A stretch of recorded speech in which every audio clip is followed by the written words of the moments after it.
Food cook ചെയ്ത് കഴിക്കുന്ന ബാച്ചിലേഴ്സിനെ പോലുള്ളവർക്ക് സ്നാക്കായോ ഫുഡായോ പരീക്ഷിക്കാവുന്ന ഒരു അടിപൊളി റെസിപ്പിയാണിത്.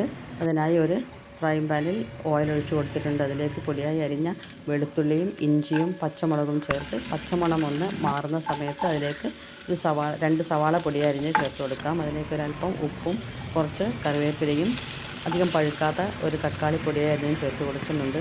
ഇനി കുറച്ച് മഞ്ഞൾപ്പൊടി, അര സ്പൂൺ മുളക് പൊടി, അര സ്പൂൺ മല്ലിപ്പൊടി, അര സ്പൂൺ ഗരം മസാലപ്പൊടിയും ചേർത്ത് ഒന്ന് നന്നായി മിക്സ് ചെയ്തെടുക്കണം. ഇനി ഒരല്പം മല്ലിയില കൂടി ചേർത്ത് കൊടുക്കാം. ഇപ്പോൾ കുറച്ച് കുരുമുളക് കൂടി ചേർത്ത് കൊടുക്കുന്നുണ്ട്. അത് നേരത്തെ ചേർത്ത് കൊടുക്കാൻ മറന്നു പോയത് കൊണ്ടാണ് ഇപ്പോൾ ഇട്ട് കൊടുത്തത്. ഇനി അതൊന്ന് ചൂടാറുന്ന സമയം കൊണ്ട് നമുക്കൊരു മാവ് തയ്യാറാക്കി എടുക്കാം. അതിനായി ഒരു കപ്പ് മൈദപ്പൊടി എടുത്തിട്ടുണ്ട്. അതിലേക്ക് ഒരു മുട്ട പൊട്ടിച്ചൊഴിച്ചിട്ടുണ്ട്.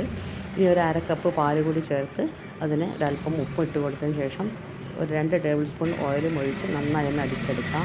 ഇതിലേക്ക് ഒരു 1/4 കപ്പ് വെള്ളം കൂടി മിക്സി ജാറ് കഴുകി ഇതിലേക്ക് ഒഴിച്ച് കൊടുക്കണം. അധികം ലൂസും വേണ്ട, അധികം ടൈറ്റുമല്ലാത്തൊരു മാവാണ് വേണ്ടത്.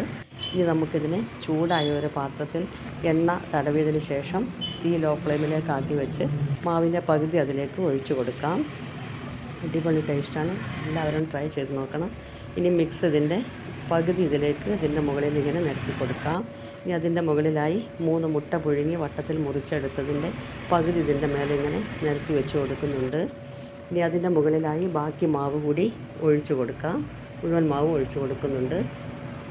ഇത് പാത്രത്തിൻ്റെ സൈസിനനുസരിച്ച് അളവ് കൂട്ടിയും കുറച്ചൊക്കെ എടുക്കാൻ പറ്റുന്നതാണ്. ഇനി ബാക്കി മുട്ടയും ഇതുപോലെ വെച്ച് കൊടുത്തതിന് ശേഷം ബാക്കി മസാലയും ഇങ്ങനെ ഇട്ട് കൊടുത്തതിന് ശേഷം അടച്ച് വെച്ച് കുക്ക് ചെയ്തെടുക്കാം. ഈ സമയത്ത് ലോ ഫ്ലെയിമിൽ ഇട്ട് കൊടുക്കണം. അടിയിൽ വേണമെങ്കിൽ ഒരു തട്ട് കൂടി വെച്ച് കൊടുക്കാം. പാകമായാൽ മറ്റൊരു പാത്രത്തിലേക്ക് മാറ്റാം. കഴിച്ചാലും മതിയാവാത്ത സ്നാക്ക് റെഡി.